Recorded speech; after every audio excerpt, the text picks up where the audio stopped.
लगता है। तुमसे मिलना बातें करना बड़ा अच्छा लगता है।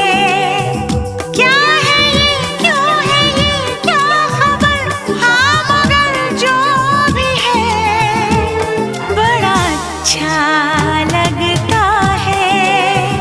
तुमसे मिलना बातें करना बड़ा अच्छा लगता है।